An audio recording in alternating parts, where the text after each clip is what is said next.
ఉషోదయం ప్రేమించు కాపరి ఉషా కిరణాలు ఉదయకాలపు వాక్య ధ్యానంకు మిమ్మల్ని ఆహ్వానిస్తున్నాం. ప్రార్థన. మమ్మల్ని మిక్కిలిగా ప్రేమిస్తున్న పరలోకపు తండ్రి, ఈ ఉదయకాల సమయానికై వందనములు స్తోత్రములు చెల్లించుకుంటున్నాం. మమ్మల్ని ప్రేమించి మరి యొక్క దినమును అనుగ్రహించిన నీ కృప కొరకు వందనాలు చెల్లించుకుంటున్నాం. ఈ ఉదయకాల సమయంన నీ వాక్యము చేత నాతోనూ మాతోనూ మాట్లాడుము దేవా. వినగలిగిన చెవిని, గ్రహించుకునే హృదయాన్ని మాకు అనుగ్రహించి నీ వాక్యము చేత మమ్మల్ని బలపరిచి తృప్తిపరిచి నడిపించమని యేసు పరిశుద్ధ నామమున అడిగి వేడుకుంటున్నాను పరమ తండ్రి, ఆమేన్. ఈ ఉదయకాలపు వాక్య భాగము కీర్తనల గ్రంథము 85వ కీర్తన 3వ వచనము నుండి 5వ వచనం వరకు ఉన్న వాక్య భాగమును చదువుకుందాం. నీ ఉగ్రత అంతయు మూసివేసి ఉన్నావు, నీ కోపాగ్నిని చల్లార్చుకొని ఉన్నావు. మా రక్షణకర్తవగు దేవా, మా వైపునకు తిరుగుము. మా మీదనున్న నీ కోపము చాలించుము. ఎల్లకాలము మా మీద కోపగించదవా? తరతరములు నీ కోపము సాగించదవా?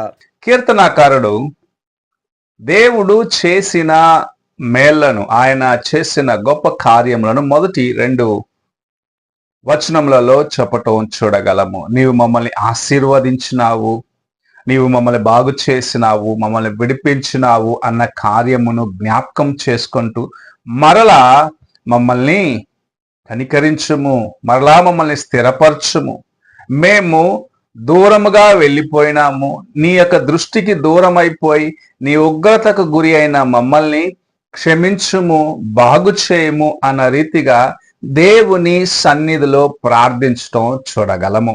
ఈ ఉదయకాల సమయమున మనము అనేక సార్లు దేవుని యొక్క ఆశీర్వాదాన్ని అనుభవించి ఉన్నాం. ఆయన మేలు మన జీవితములో అనుభవించిన తర్వాత ఆయనను మరచి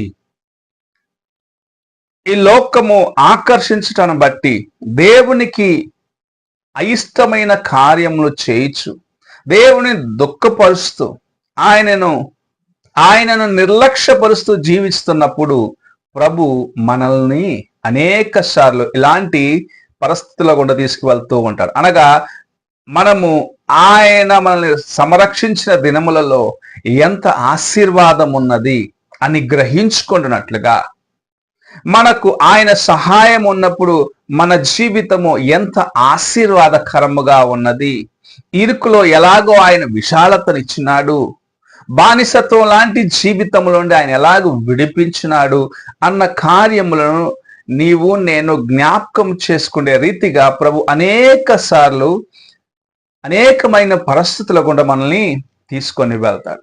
ఆ పరిస్థితి గుండా నువ్వు వెళ్తున్నప్పుడు దేవుని యొక్క కార్యములను జ్ఞాపకము చేసుకొని, పూర్వకాలములో నీవు నన్ను ఆశీర్వదించినవే అని దేవుని యొక్క పాదములను పట్టుకున్న ఎడల ఆయన నమ్మదగిన వాడిగా ఉన్నాడు, ఆయన మనల్ని విడిపించే వాడిగా ఉన్నాడు, మనల్ని సంరక్షించే వాడిగా ఉన్నాడు అన్న కార్యమును ప్రభు మనకు జ్ఞాపకం చేస్తాడు. ఆయన మనకు రక్షణను ఇచ్చేదానికి, మనల్ని విడిపించేదానికి, మన జీవితములను బాగు చేసేదానికి ఆశ కలిగిన వాడిగా ఉన్నాడు. అందుకే మనలను ప్రేమించి తాను తండ్రి కుడిపార్శ్వములో కూర్చుండే ఒక గొప్ప కృపను ప్రక్కన పెట్టి, నా యొక్క ప్రజలైన వారు నశించి నరకానికి పోకూడదు, వారిని విమోచించాలని, వారిని విడిపించాలని ఆశ కలిగిన వాడుగా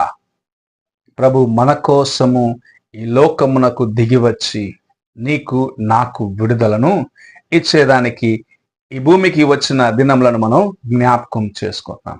అయితే ఆయన ఈ లోకంలో నీకు వచ్చినది నిన్ను నన్ను బాగు చేయటానికే అని జ్ఞాపకం చేసుకో.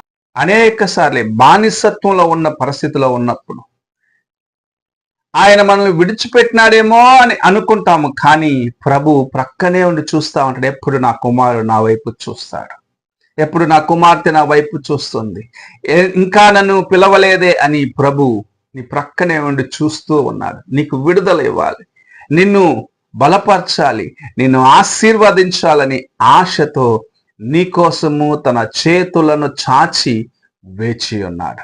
ఈ ఉదయకాలమున ఆయన యొక్క రక్షణను జ్ఞాపకం చేసుకో. నీవు ఆయన యొక్క ఆశీర్వాదములను అనుభవించిన తర్వాత ఆయన కృపను మరచి లోకములోకి తిరిగి వెళ్ళి దేవుని యొక్క ఉగ్రతకు గురి అయిన పరిస్థితులు, దానికి కారణమైన కార్యములన్నిటిని జ్ఞాపకం చేసుకొని దేవుని సన్నిధికి రావాలి. ఆయన ఎదుట నీ హృదయంను సరిచేసుకోవాలని ప్రభు ఆశిస్తూ ఈ ఉదయకాల సమయంలో నీతో మాట్లాడుచు ఉన్నాడు. ఆయన వాక్యం వింటున్న నీవు దేవుని యొక్క వాక్యము చేత హెచ్చరించబడినప్పటికీ నీ హృదయంను కఠినపరుచుకున్నట్లయితే ఆయన నీకు అనుగ్రహించే ఆశీర్వాదములు, ఆయన నీకు అనుగ్రహించే మేలైన కార్యములను నీవు పోగొట్టుకుంటావు. అయితే దేవుని వాక్యమును గ్రహించుకొని పూర్వకాలమున ఆయన మనల్ని ఇలాగు కాపాడినాడు, నన్ను ఇలాగు కాపాడినాడే అని జ్ఞాపకం చేసుకొని ఆయన సన్నిధికి వచ్చి, ప్రభువా నన్ను మరలా ఒక్కసారి కనికరించుము, నేను పోగొట్టుకున్న రక్షణ ఆనందము నాకు తిరిగి దయచేయము, నీ కోపము నాకు దూరము చేయము, నన్ను బాగు చేయమని దేవుని సన్నిధిలో పశ్చాత్తాపడినట్లయితే తప్పక ఆయన నిన్ను ఆశీర్వదిస్తాడు, నిన్ను విడిపిస్తాడు, నీ జీవితమును మార్చుతాడు. నేను అనేకుల మధ్యలో దేవుని కొరకు సాక్షిగా నిలబెడతాడు. అలాంటి జీవితమును నీకు ఇవ్వాలని ఆశిస్తున్నాడు. అయితే నువ్వెక్కడ నుండి పడిపోయావో, ఏమి పోగొట్టుకున్నావో అని జ్ఞాపకం చేసుకొని దేవుని వైపు చూడటానికి ప్రయత్నించు. ప్రార్థన చేసుకుందాం.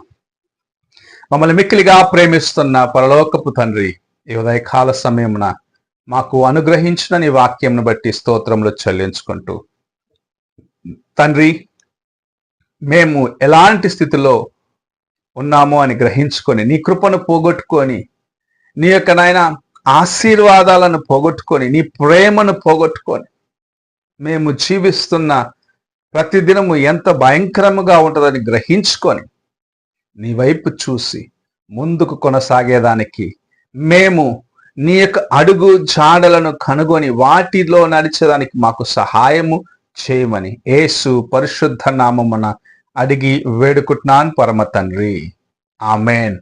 తండ్రి అయిన దేవుని ప్రేమ, కుమారుడైన క్రీస్తు కృప, ఆదరణకర్త అయిన పరిశుద్ధాత్మక సహవాసము ఎప్పుడును ఎల్లప్పుడూ తోడయుండి సదాకాలము నడిపించునుగాక.